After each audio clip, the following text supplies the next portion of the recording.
नमस्ते दोस्तों, स्वागत है आपका अपने चैनल जिसका नाम है डिजिटल अपलोड। इस वीडियो में हम जानेंगे एक बीमाकृत व्यक्ति को ईएसआईसी से परमानेंट डिसेबलमेंट बेनिफिट का लाभ कैसे मिल पाए। चलिए वीडियो को स्टार्ट करते हैं बिना देरी के। आप देख रहे हैं आपका अपना चैनल जिसका नाम है डिजिटल अपलोड। देखिए, अगर बीमाकृत व्यक्ति का कारखाने में काम करने के दौरान कोई हादसा होता है या कारखाने में आते समय और जाते समय सड़क दुर्घटना में यदि हादसा होता है और उस हादसे में उसे अपने बॉडी का कोई हिस्सा गंवाना पड़ता है, तो ऐसे केस में ईएसआईसी की तरफ से उसे परमानेंट डिसेबलमेंट बेनिफिट का लाभ दिया जाता है। परमानेंट डिसेबल बेनिफिट का लाभ लेने के लिए एक बीमाकृत व्यक्ति को कोई कंट्रीब्यूशन फॉलो करना जरूरी नहीं है। अगर बीमाकृत व्यक्ति ईएसआईसी पोर्टल पर रजिस्टर्ड है तो उसे परमानेंट डिसेबल बेनिफिट का लाभ मिल पाएगा। तथा परमानेंट डिसेबलमेंट बेनिफिट रेट हम इसके बारे में चर्चा करते हैं। तो परमानेंट डिसेबलमेंट बेनिफिट ये बीमाकृत व्यक्ति के एवरेज डेली वेजेस का 90% उसको मिल पाएगा। परमानेंट डिसेबलमेंट बेनिफिट का लाभ उस बीमाकृत व्यक्ति को मिलने के लिए एम्प्लॉयर ने उस बीमाकृत व्यक्ति की एक्सीडेंट रिपोर्ट ऑनलाइन फाइल करना अत्यंत आवश्यक है। देखिए, अगर एक्सीडेंट रिपोर्ट एम्प्लॉयर फाइल करता है तो कंसर्न ईएसआईसी ब्रांच ऑफिस को एक्सीडेंट की सूचना उस बीमाकृत व्यक्ति की प्राप्त होती है। एम्प्लॉयर ने एक्सीडेंट रिपोर्ट के साथ उस बीमाकृत व्यक्ति के कुछ document concern ESIC branch office को सबमिट करना अत्यंत आवश्यक है, ताकि ब्रांच ऑफिस उसका पीड़ित का क्लेम प्रोसेस कर पाए। तो डॉक्यूमेंट कौन कौन से सबमिट करना है उसको हम वन बाय वन समझते हैं। तो फर्स्ट नंबर पे है एक्सीडेंट रजिस्टर्ड, सेकंड नंबर पे है wage cum attendance register current contribution period, और थर्ड नंबर पे है अटेंडेंस रजिस्टर, फोर्थ नंबर पे है copy of the work order, fifth number पे है अपॉइंटमेंट लेटर, सिक्स नंबर पे है copy of the address book जैसे आधार कार्ड हो गया या इलेक्ट्रिक बिल हो गया, सेवन नंबर पे है details of the address of the work place, eight number पे है किसी भी विटनेस के दो एप्लीकेशन, नाइन नंबर पे है डिस्क्रिप्शन ऑफ द एक्सीडेंट।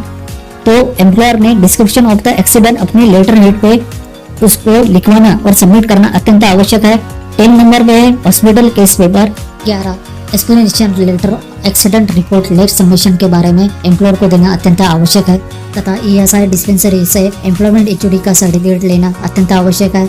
इन सभी डॉक्यूमेंट को आपको कंसर्न ईएसआईसी ब्रांच ऑफिस में सबमिट करना अति आवश्यक है, ताकि वो परमानेंट डिसेबलमेंट बेनिफिट का क्लेम प्रोसेस कर पाए। कंसर्न ईएसआईसी ब्रांच ऑफिस में डॉक्यूमेंट सबमिट करने के बाद ईएसआईसी ऑफिशियल द्वारा उस एक्सीडेंट साइट पे विजिट किया जाएगा तथा एक्सीडेंट इन्वेस्टिगेशन के आधार पर ईएसआईसी ऑफिशियल उस बीमाकृत व्यक्ति की एम्प्लॉयमेंट इंजरी रिपोर्ट बनाएगा तथा एम्प्लॉयर द्वारा सबमिट किए डॉक्यूमेंट के साथ इस एक्सीडेंट इन्वेस्टिगेशन रिपोर्ट को जोड़ा जाएगा तथा डिस्ट्रिक्ट लेवल पे ईएसआईसी मेन ऑफिस फॉरवर्ड किया जाएगा। मेन ऑफिस द्वारा इस डॉक्यूमेंट को स्क्रूटिनाइज करने के बीमाकृत व्यक्ति के PDB case paper A medical referee office forward किया जाएगा। डिस्ट्रिक्ट लेवल पे मेडिकल रेफरी ऑफिस स्थित होता है, जहां एमआर ओपिनियन इस पर जरूरी है सामने की कार्रवाई के लिए। मेडिकल रेफरी द्वारा ओपिनियन देने के बाद बीमाकृत व्यक्ति के पीडीबी केस पेपर एक मेडिकल बोर्ड के पास भेजे जाएंगे। मेडिकल बोर्ड ये ईएसआईसी हॉस्पिटल द्वारा गठित एक बॉडी होती है, जिसे बीमाकृत व्यक्ति के पीडीपी केसेस का निपटारा करने के लिए बनाई जाती है। मेडिकल बोर्ड में नॉमिनेटेड डॉक्टर उस बीमाकृत व्यक्ति को एग्जामिन करेंगे तथा उसके केस पेपर स्क्रूटिनाइज करेंगे। इन तथ्यों के आधार पर मेडिकल बोर्ड यह डिसाइड करेंगे कि इस बीमाकृत व्यक्ति की कितनी % काम करने की क्षमता कम हुई है।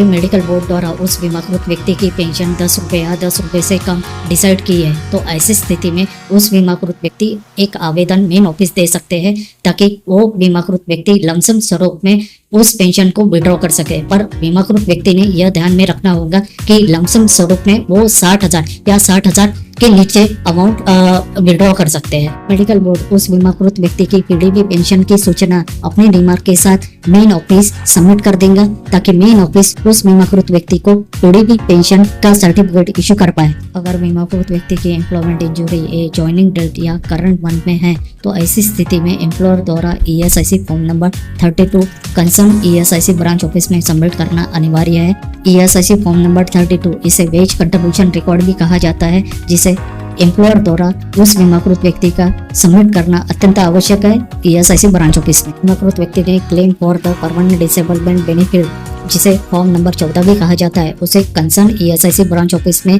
जमा करना बहुत जरूरी है। तथा बीमाकृत व्यक्ति ने life certificate for the permanent disablement benefit, जिसे फॉर्म नंबर 23 भी कहा जाता है, उसे हर एक जनवरी महीने में कंसर्न ईएसआईसी ब्रांच ऑफिस में सबमिट करना अत्यंत आवश्यक है, ताकि कंसर्न ईएसआईसी ब्रांच ऑफिस द्वारा उसे केडीबी का बेनिफिट मिल पाए।